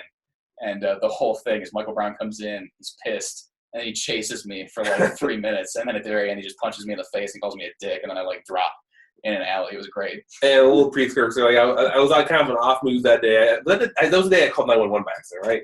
I don't think it was. I think that was a while beforehand. I think we were a lot younger. I don't know. Something weird happened. This was like 9th, 10th grade by the time that came about. Something benign happened where I was in this kind of funk while we were hanging out. Yeah. And then they're like kind of like egging me on, like let's get it going. And then something, I don't know, I kicked it in. Yeah. We like shot the whole thing. I got really involved. We literally edited it like 2 hours afterwards. We had Michael Brown, because he did martial arts. So Michael Brown was sort of like a jack of all trades.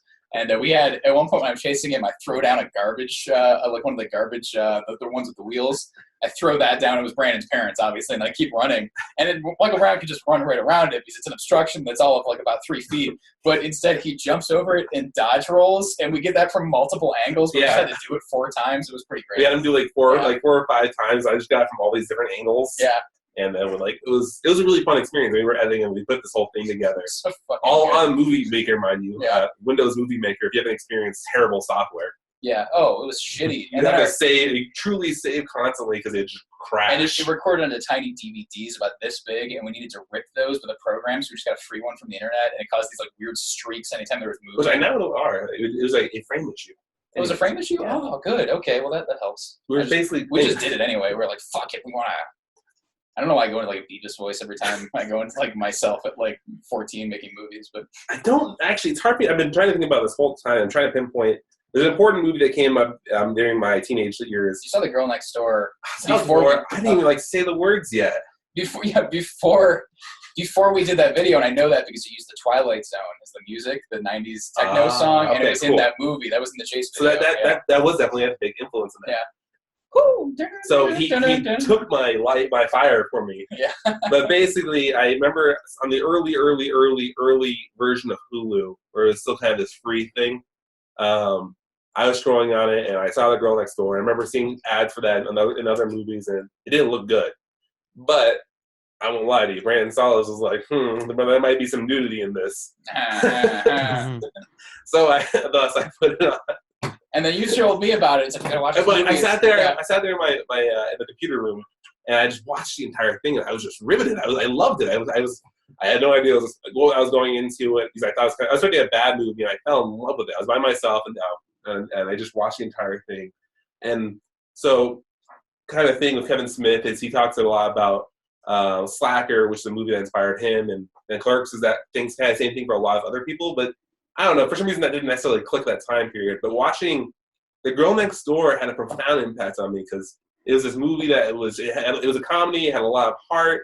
It was about 3 like really close friends, and then they 3 legs of a tripod, and it's just intensely relatable. It was a high school movie. Bob O'Reilly became our youth song. It did. It was like between you, me, and Michael for a little while.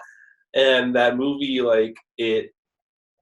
it just seemed so possible. The storyline it seemed very doable. I was like, that storyline makes sense to me. I could have made that movie. Like all of it was happening. There's small continuity errors. The characters, it just felt so obtainable. It felt so real. It felt so close, and it was funny, and it had a lot of heart, and it had all these different emotions. It's so relatable too, because you're watching a movie, not on a big screen. Because you're watching on a fucking computer screen in your dad's office, but technically on a big screen in a big public, format. Domain. It was just about these fucking nerdy kids who didn't fit in, and they were making fun of all the stereotypes in their high school that were and I was like, wow, that's cool. I didn't realize that okay. You know what I mean? Like, I didn't realize that we had any voice. Right? And it just had a profound, Yeah. had a really profound impact. I love that movie. That was like my movie that made me think, I can make this. I can do movies. And then sometime in the same time period, this is also where I watched a couple different movies. So I can't remember the other ones. You showed me The Girl Next Door too, because I remember you pulled me into the office. Yes. Like I came over like a week later. You're like, "We gotta watch this movie. It's on Hulu and it's free." And I was like, "That doesn't sound good." But okay. And then he's like, "It's The Girl Next Door," and he was talking about how we went to watch it initially because you told me that very thing. It's like, I'm not gonna lie, I was like looking for nudity, and then I was like, That's the thing that like drew me in initially, and then I was watching. I was like, this is a good movie. So anyway, boys. Yeah, we were like 15. Yeah. And then I actually also watched on the flip side of things in the same time period through YouTube. So imagine that through YouTube. Back in the good old days before they got sued and bought out by Google. But back in the low quality days where the quality was also terrible. Yeah. And you had to watch it in like 240p. Yeah, and you had to watch it in like 15 parts because of like legal. Well, not even because of legal reasons, because of a 10-minute limit. What movie did I do that with? And so I watched 2001: A Space Odyssey, and despite all those limitations, I really loved it. I know, right? You were telling me that. It's like, yo, I watched 2001: A Space Odyssey on YouTube. I was like, what? I watched it. I watched all the parts, and like, again, like it really is like the worst format for that movie. There's a joke meme that goes around like how Christopher Nolan intended, and like it's like a variety of ways that you shouldn't watch a movie, like a small cell phone or these different things. Watching Dunkirk. And that's like very much 2001: Space Odyssey. Did you ever, it's meant for the big screen. It's like this like really short interview with David Lynch. It's like 30 seconds. It's like this like little video on the internet. I remember seeing it back in high school. And it's like, you don't watch a fucking movie on a telephone. What kind of a stupid fucking question is that? And it's like in a studio. It's obviously like set up. Like it has him saying that, but he's just pissed off about the idea of watching a movie on a telephone because he's David Lynch and he's from the 50s. And I really love that movie. That definitely also had an impact on the bigger thinking movies, even though it was definitely more abstract. It didn't have like this perfect narrative necessarily, but the images and really grasped me. And then they grasped me even more because eventually I'd go on to actually finally watch it in Blu-ray. I went basically from YouTube 2240p to Blu-ray quality, and my mind melted at that Blu-ray quality. I was like, how are these images so beautiful? Dude, Blade Runner as well. I had a similar. I remember 2001 and Blade Runner. I remember just watching this movie and just being enveloped by the experience. I was gonna say earlier, and then I like lost my train of thought. Was like, movies affect you differently as you age, obviously. But when the movies do crack through the surface as an adult and reach you in that way, it is so fucking rewarding when you find that again as an adult. It's just like, oh, and like seeing a movie like that, you know, in your 20s, it can still have that, you know, in your 20s, as though I'm fucking, you know, decrepit, but like still, like as like an adult, like I don't know, something like this. Those movies can do that to you still. I don't know, it's really beautiful. Without a doubt, David Fincher has a huge impact throughout the entire thing. His movies were coming out during our time, growing up. Do you remember seeing The Social Network with you? And despite the fact that it was basically a caution, it was another one of those. I fucking took a lot of cautionary tales growing up as a kid and just like absorbed them. Like, yes, that is going to be my life. I like not only wanted to like make it, but then I wanted to just fall tragically. Yeah, and I was like, yes, that'll be the complete cycle. Like, you know, but yeah, no, watching The Social Network. I remember me and you went and saw it in the theater together, and I remember just like that being like a powerful thing. Yeah. You know, they end up hating each other. They build this thing together. You know what I mean? They're like in their little dorm, like nerds, and they build this thing, and then they end up hating each other at the end and everything. But it was still something about it, like that soundtrack. I was just together. Like, yes, we can reach the world. We can become something. With David Fincher movies, like they're so stylized, they just leave such a massive impact. I feel like that just poured the idea of style in my head. The fact that there was these colors that weren't used commonly in movies, like the ugly green. Because green is pretty hideous most of the time on film, but he like did a really great job of just using that ugliness and putting it all over Fight Club and these different movies and this really industrial look. And then obviously his partnerships with Trent Reznor for soundtracks and really enhance the industrial vibes. Watching that movie with his just visual style and Trent Reznor's music, I think that was the first one they worked together on. And I just remember like being in the theater just as like a kid being like, it was like a perfect Brandon, and that's probably what I think that might have been the kick that got us making our film in 12th grade. We just want to do like this like short, like 45-minute like Lynchian fucking movie. Yeah. And I think that's like really what kicked it off. Was like, we have to build something, Brandon. We have to do something to show them that we're fucking a force to be reckoned with. Definitely loved Fight Club and Seven and all those movies. It's just oozing with style. And we saw Girl with the Dragon Tattoo 2011 during the winter in Colorado when your parents moved up there. And we were just sitting, it was like this snowy environment. We were watching it, just totally absorbed by it. And Anyway, go ahead. Shut up, Salvatore. Shut up, Riggs. Oh yeah, man. Obviously, I mentioned Donnie Darko was one of those earlier like teenage influences, and It's hard to watch that movie at that age and not feel completely, yeah. And he was just again super stylized, super involved with the soundtrack. I think that's something that I feel like it's something that in general filmmakers relate to early on is music. When they use actual songs that are really good songs and tie it really well to a movie. I feel like that's something that everybody. Yeah, dude, Donnie Darko. Well, I mean, again, like Donnie, I was just watching that in like 9th grade again. It was like someone understands my feelings. They're fucking dark. Like it was just like the same. And then that's when Christopher Nolan started really popping up, and Dark Knight, and all those movies. Oh yeah, do you remember Dark Knight and Tropic Thunder? Oh yeah, Same year. Dark Knight. Yeah, Dark Knight. I mean, yeah, dude, that I got okay. I was watching that movie. I remember like because you were working at like Market Street when we were in high school, and I remember like I was just hanging out at your house for a while, like for a couple hours before I left, and I was just in your room, and I remember you had The Dark Knight, and I was watching it, and I genuinely got misty. Like I got like a little teared up, and it was during the scene where like I think Harvey Dent is like getting derailed and whatever, not because it was like making me sad, but just because it was so fucking beautiful. Because I was like a really big Batman fan and a really big film fan, and I was like, who could have thought that someone could have brought this out of the material? Like this is just like fucking it's so beautiful. It's just so perfect. Like I was literally crying at how good the movie was. I was blown away. Yeah. Yeah, that movie was like really impactful. One of my towards the end of, and it was definitely senior year because that was when my house was starting to empty out. I moved right in 2011 to Arizona after graduation. But Good, Bad, and the Ugly, that was fuck yeah. a movie I was like, visually I brought that over, blown away. Yeah. Yeah. Yeah, because my brother had the DVD and I watched it after playing Red Dead Redemption. Redemption. Blu-ray for whatever reason, but I could be wrong. Yeah, because I remember watching it and being like, oh fuck, and then as a result I watched Unforgiven, and I think I brought that over. I know you watched Unforgiven. Oh man, The Good, Bad, and the Ugly I got really into because the visuals. I think that was like another just a huge visual hit for me, where I was like, oh, all these things are possible with the camera. I got really into. I've always had a huge visual lean. That's definitely like one of my bigger angles when it comes into film. I love taking pictures from a really young age, even before Salvatore bought video camera over. I was like, oh, let me do the camera. Let me do the disposable camera. Whatever camera was available, I'll do the pictures. That's right. Yeah, I remember that.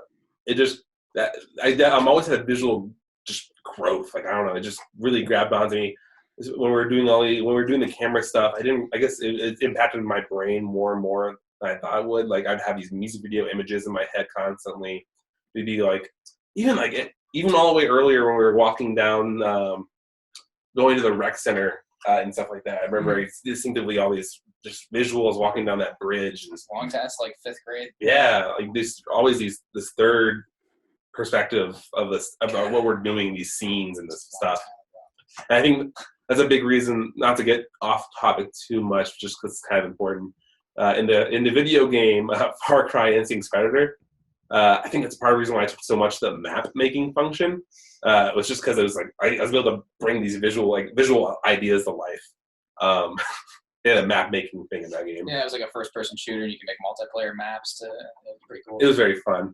And then definitely because of Salvatore introducing, while he was discovering David Lynch, he'd immediately bring it over and like introduce David Lynch to me. Yeah, right. I think I just like after I was done watching them, I just like gave them. Yeah, and I think you and Melissa sometimes would watch them. Oh yeah. Yeah, but I remember literally finishing Lost Highway, and I think I immediately called you, and somehow I just left the Lost Highway soundtrack in your car, and you were meanwhile driving around listening to this fucking intense, like just like fucking dread-filled soundtrack. And I remember like seeing you like a week later, and you basically described the plot of the movie just from the feelings, the horrible feelings the soundtrack gave you. Yeah, the soundtrack was to really give you an idea of just how invested we are in just like the theatrical, just sort of cinematic experience, we would go in Brandon's car as teenagers. We would go out at like midnight just together from his house and drive to just the dark side, like to the fucking the woods on the outskirts of town, like totally like Twin Peaks style, just like narrow one lane, like, fucked up country roads that you, if another car is coming, you sort of have to wait and let them, and so you're just going, it's just the spread of your headlights over this just shitty road, you know what I mean? And there's just these creepy trees on both sides, just woods all around you, a lake. And we would just drive through there listening to the Lost Highway soundtrack, just like freaking ourselves out. One time we saw a possum, scared the shit out of us. Yes. And then we were in a car, and we just see this thing, the headlights just get thrown on this thing, like it just turns and looks at us, it's like, shh. and its like eyes are just like glaring and like reflected. It looks like a demon, and we're like, ah! Like we were that freaked out. Like just knowing that exists in nature was enough to just make me almost piss my pants. Plus, it didn't help that we were. I also had the great fortune of my first car. That I was paying for, but nonetheless, the first car that I owned was a Mazda RX-8, which is like it's like a low-grade sports car, but nonetheless, it was stick shift. It was still nonetheless a low-grade sports car. Mike knows, good. Sexy car, and it was very fun. It was very fun to drive, and we had to like really push it on these roads because it was really it hugged the ground. And so we would just be like hugging these like country roads, speeding quite a bit. Yeah, I was speeding like a motherfucker. Me and Brandon, I was talking to Brittany. We were watching this true crime thing. It took place in an area in Texas that was near where my parents lived, sort of. And I ended up going and like looking at their area, trying to find the like where my parents lived to sort of show her. And I ended up not finding them, but finding the bridge over Lake LaFond. Oh yeah. And I remembered you in that car because there'd be no one out there. Going 100 miles. You just pushing it. You know what I mean? Just like fucking. I think the fastest I could go on that bridge was like 110.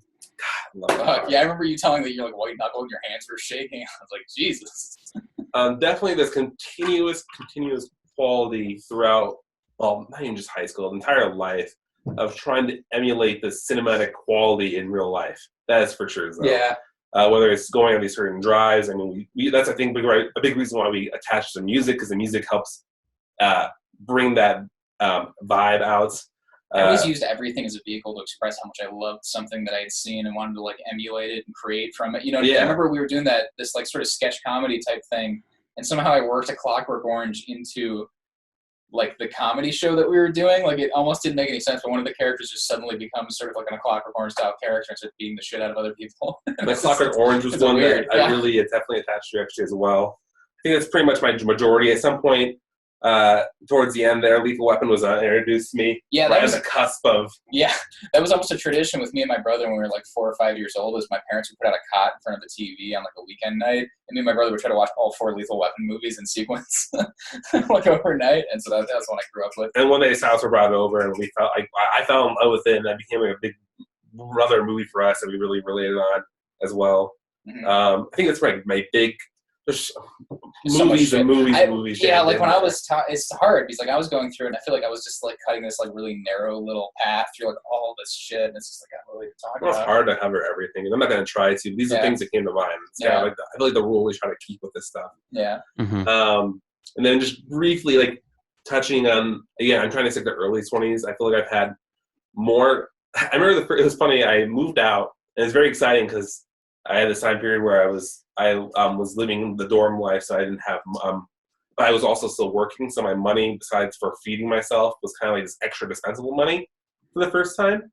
Well, kind of not for the first time. I guess my job in high school as well. But I guess this is the first time I realized I lost all my movies, and that was a very like, because I was all my parents' movies, and I was like, it left a hole for me, so. That began my equal journey of going to Zia's, which is a local movie store here in Phoenix, and continuously just trying to buy a movie collection. And that's when I started watching other new movies. City of God was probably City of God, dude. When you showed me that, oh my fucking god, and it's such an effect. Because I had actually I was in college and I was in Texas, and again I was going through this miserable part of my life. I ended up coming and visiting Brandon out here for 2 weeks. It was a great vacation. We ended up going up to Colorado where his parents are for Christmas. And we all watched City of God together, and I just remember being like, "This is such a good memory." Like I think back to that a lot. It's just so like, cool because it's very much got this sort of Goodfellas vibe. But I love the documentary style that it gets introduced to it because it gives it such an intense realness throughout the whole movie. It feels so legit. It feels so real. The characters feel so real. And the main character is such like a tertiary, like he's the narrator, and you kind of nothing about it feels like weird or uneven, but it's like so strange the way like it's like the main character is just observing the whole thing. Like he's like very much the journalist, which is what he's supposed to be. Yeah. It's this great tapestry of characters, like a great ensemble movie. I fucking love that movie. Yeah, love that movie. Definitely heavily influenced me. And then probably my last really big early influence that's coming to mind is the Before trilogy. Some good shit. I think that's like really my big first step into Richard Linklater that isn't School of Rock. It was pretty good though. I mean, School of Rock is fantastic, but I don't think I watched too much other Linklater prior to this. Maybe one other thing. But then Salvatore was like, he kept on like seeing these bits and pieces of the Before trilogy on YouTube, and he's like, "You gotta watch these. You gotta watch these." We And I was like, them. We ended up getting them. We watched them. And I was like, "Oh, these are beautiful." And I really fell in love with movies. Those movies, as much as that mentality of paintings, a movie being a painting that you can take something different from each part of your life when you watch it again and again. I feel like that's a great example. How each movie impacts me. For a little bit of background for those who don't know, it's Richard Linklater's Before Sunrise, Before Sunset, or yes, Before Sunrise, Before Sunset, and Before Midnight. There we go. It follows this couple, which includes Ethan Hawke and Julia Delpy. And it basically does this 9-year checkpoint, because they actually made these movies 9 years apart, each one of them, and they'd be the same timeline would follow in the movies. It's interesting. It's almost like a similar experiment as Boyhood. Yeah, very much. Longer, you know what I mean? It's interesting. It's just focused on their relationship, and we'd be peeking back in their lives at a different point in their relationship. And I've had watching those movies at different parts of my life and being in different relationships and different parts of relationships, I felt profoundly different every time I watched it. Like different moments of feeling really lonely, or different moments of being angry, or whatever it may be, or loving, or that magic and everything's going to work out, or maybe feeling by the end of watching it, everything's never going to work out in a relationship. You feel all of those when you watch it. I just think those are really good movies, really good writing, because it's simply just two characters talking. Like, that is all it really is in the movie. They walk around, they talk, they have maybe they'll have a gathering conversation here and there, but it's very simple. How did you feel about Boyhood, speaking of? I love Boyhood. I love that. I remember me and you, because that's like early 20s, we watched that, and it had to be just a year or two after. Yeah.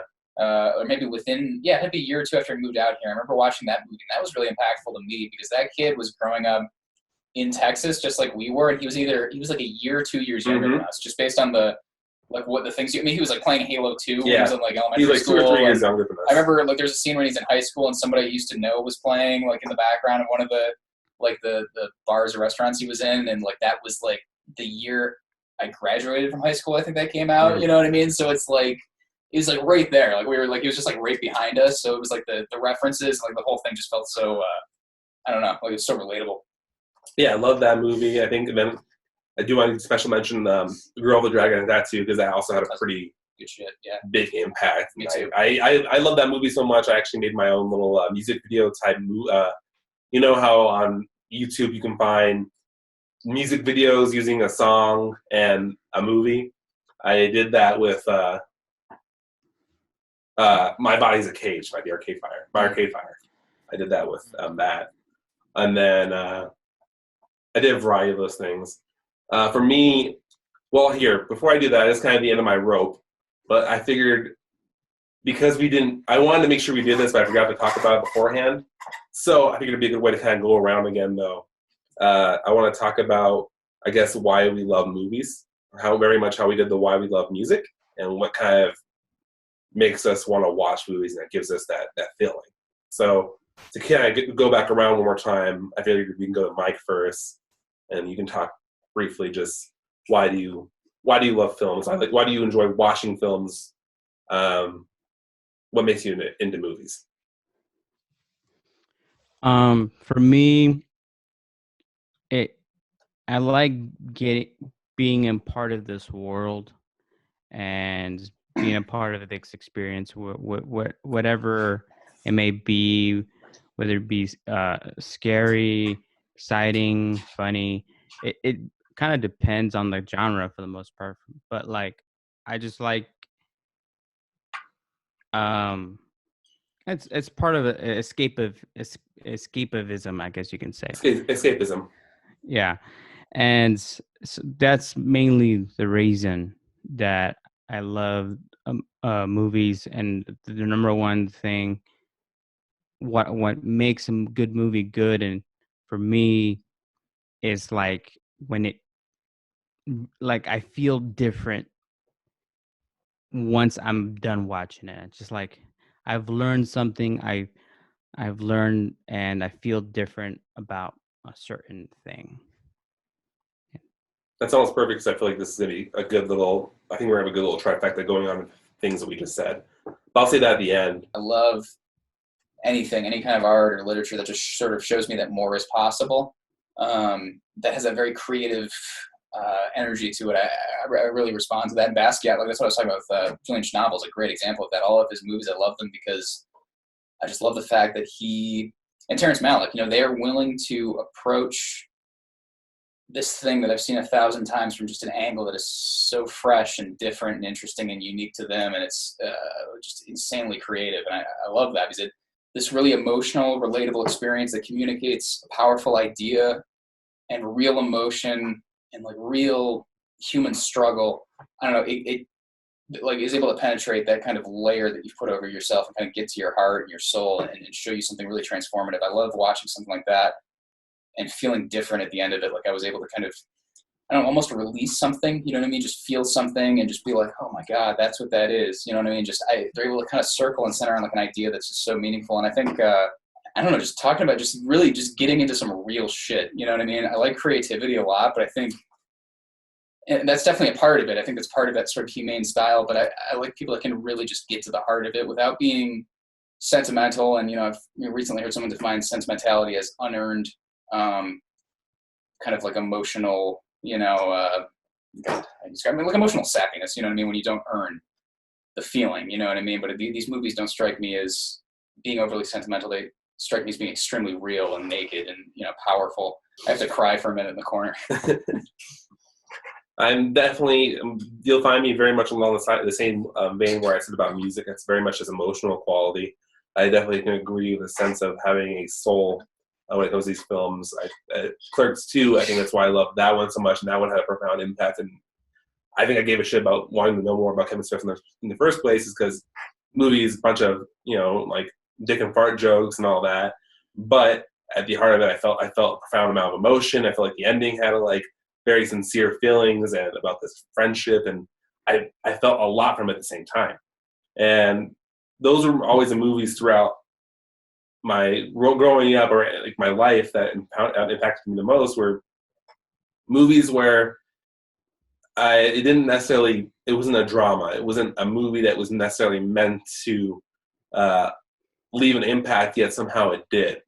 So I always there's a lot of comedies that really I point at for this because they're supposed to be just fun little things, but I ended up believing a lot more. Those are always the movies that had this profound impact.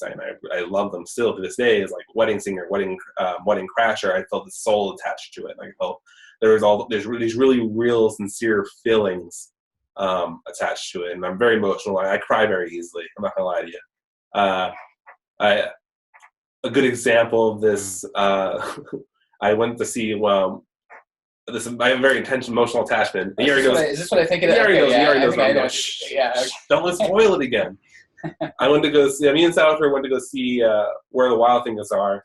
Probably mostly probably because of the Arcade Fire song. I'm not gonna lie. Yeah, no, we watched the trailer and it had that song in it. It just seems so beautiful. We were blown away. We're like, oh my God. And we're like, this is like towards the end of high school too. So we know we're gonna graduate and our lives are gonna begin. We're gonna have to leave childhood behind soon. That was a big part of it. But and the song wasn't in the movie. It wasn't. I was waiting for it the entire movie. It wasn't in there. Because the song Wake Up. There you go. Was in the preview, and the preview was beautiful. And we went to go see the movie, and the movie was it was beautiful and very dark. I bawled. I was bawling within the first 15 minutes. I bawled throughout almost the entire film, I feel like. Yeah. I was. You were a fucking wreck. I remember we were driving home from this thing. And we were in Brandon's sweet ass car, the Mazda, and there was a storm coming in the distance. And there was thunder and lightning in the gathering clouds, and you were just like, oh fuck, and I was just like, holy shit. And we were just sitting there listening to our music, and it was fucking crazy. And I was like, man, that was that was emotional, but Jesus Christ, dude. It just really hit me, all these very emotional, tender moments. And again, these movies that come with this heart. It's it's packaged maybe in something that isn't necessarily meant to be that deep, but it still ends up being that deep. One of my favorite holiday movies is actually The Grinch with Jim Carrey, because I think there's it's this goofy Jim Carrey flick, there's a lot of heart to it as well. And I very genuinely feel how alone the Grinch is, and I also watched that one again. You know what movie I feel about that? Action adventure, but obviously Lethal Weapon, but my favorite Indiana Jones, I think, is The Last Crusade, just because of the search for the fathers, the search for the son, you know what I mean, the whole thing. Yeah. And this emotional quality that it really is my main thing with this movie. So if I feel like as he's kind of talking about with the sentimental quality, where it feels like the emotion is skin deep, I turn off immediately. That's just where we tune out. We just can't. We can't have that. Sorry, no, I know. I agree. I just said that. And to be honest with you, that's why I have a hard time with a majority of Kubrick's films. I feel like they're so... Well, that's the opposite. They're so emotionally thin. There's obviously a few outliers, and I do like certain films despite of, but I won't say I love every movie. They're like callous. They look emotionally cold and sterile. And like, it's funny. I do really like The Shining. We kind of talked about it before, but I like The Shining a lot. It was one of the first movies that definitely stayed consistently scary to me, and I actually did watch it at a younger age. Loved that movie from a younger age. But after reading the book and seeing how much more emotion and how much more depth there was, I was like, oh man, there really was a lost quality there. Yeah. The book was fucking... Yeah. I actually read that in high school, and I was like, I didn't know any of that. Like, I didn't know this was in any way what it was, you know? And, like, still like the movie, but I just see how emotionally stripped his movies are. Yeah. Very calculated, manicured. I definitely think that a good example, and you kind of did the same line into a couple times, is David Lynch. Having similar qualities, but somehow still be emotionally full. They are. Yeah, no, I challenge you to tell me that Twin Peaks is not. No. The weird thing about that show is it just seems sort of corny and melodramatic, but it plays such a fine line, and it works. Yeah, it's so weird. That's definitely where I inspired from. The idea... Drive, the Ray Orbison song in Spanish. And that kind of translates for me is the idea of creating these films for a bigger purpose. Our focus was throughout high school was telling comedies and everything like that, but then growing up, the idea of telling a story that means something became much more of a priority, and that's much, much more my mission statement. I want a good adventure. I want the journey. I want the escapism. I think that's such an important quality to films, and that's why we love them. So I don't ever want to lose that, and that's why my movies that tend to be my favorites still have a little bit more of a lean towards that end. But at the same time, I really want to bring some of that really more headier stuff and kind of slip it in. So like I said on an earlier podcast, I feel like Christopher Nolan's a director who does that really well, and someone who, as a director, influences me. Yeah, he's very good. Then Spielberg, actually, in general, the king of blockbusters. Actually, speaking of movies we saw in high school, fucking Inception, dude. Like, I remember Inception. watching like that. I think the movie probably made me cry in the theater. It was me, you, Christine, and maybe Haley, or... I know. I remember where we sat, but I can't remember Michael. But yeah, no, I just remember... Fuck, yeah, that movie was good. Especially seeing it as a teenager and just being like, for the first time, just watching that, and like, man, that's fucking... Ugh. But that's, I think, a big reason why I love Spielberg, and as far as those classic big directors, and it's true, though, not that at all I take from Martin, because Martin has a really fantastic... He's my favorite. Like, he has a fantastic job of bringing such big life to characters, but for me, the wonder that Spielberg brings is also just really fantastic, so... I just love the human suffering and the catharsis. No, but like the fact that it's like they transcend the suffering. Like, I mean, like I feel like The Last Temptation of Christ is probably like the best example of that, because it's just like, and it helps that I grew up like a Christian sort of like background in my family. But the thing is, actually, I was thinking this when you were talking. Movies are more important to me as like they like serve like for good or bad. Like they serve the purposes of religion more than religion ever did. Because I always felt oppressed by my parents' religion and them taking me to church and stuff, but. Watching The Last Temptation of Christ, I was like, I could see the value and the philosophy of Jesus, you know what I mean? And then this story, and I was just like, because it was done so intelligently and with so much emotion, you know what I mean? It didn't feel cheap. It felt like very, I don't know, almost mystical in that sense. The marriage of the emotion and the intellect there. Yeah, so cool. I'm kind of glad. I want to make sure we cover that, because I feel like it's a really important quality to this conversation, and I don't think it should be missed on, is the reason why. I think that's just something that people don't value enough. And but yeah, I think that was a pretty good episode. As far as I kind of, if I'm not saying anybody else has anything else to say, I do know exactly what I want to ask the audience to do in the comments below. I would really much so like for you to not only list your favorite film, but also say what was your biggest takeaway from it. So. Not why you liked it. What was the thing that you took away from it? Not you necessarily learned, just whether it's really funny or emotional, whatever it is, what was your takeaway from it as well? So that's why I wanted to ask the audience. Yeah, that's good. For the comments below or on Instagram or Facebook or wherever. Alongside all the other many comments you guys have left. Yeah. Yes, exactly. Like, subscribe, repost, share. Yes, please do. Content is king. And also, Pokemon's way better than Digimon. Ooh. I didn't say anything. Did Pokemon of the bare naked All the ladies come Pokemon out? fans always love saying that. I remember watching these. All I remember are the black ears. I just remember being disappointed. That's all. Yeah. I remember Yu-Gi-Oh! A couple years later, too. Like, Pokemon was, like, sort of, like, hit crested and, like, the wave had fallen down. And I was like, well, this isn't Pokemon, but I guess I'll fuck with it. But Well, okay. Let's end it here. let's end it here. Okay. Before we get into Yeah. I don't want to. I gotta get going. based off a TV show argument. Yeah. Yeah. Okay. All right. Fair enough. All right. Well, anyway, this has been this week's episode. This has been the movie appreciation episode. We appreciate you all hopefully tuning in. I mean, we don't know. But yeah, follow us on Instagram at the 21st Century Podcast. 21st Century Underground on Instagram. And then on Facebook, it's 21st Century Underground Podcast. And then I can be followed at the Neon Codex on Instagram. I can be found at the Samsara Studios. You can follow me at Mike Vivace on Instagram. All right, cool. And that is the episode, everybody. So yeah, we hope you enjoyed, and be sure to be safe. This stay coronavirus safe. thing is definitely still pretty serious. So wash your hands, stay clean, stay inside if you can, and yeah, we'll be seeing you guys next week. Take care. Thank you.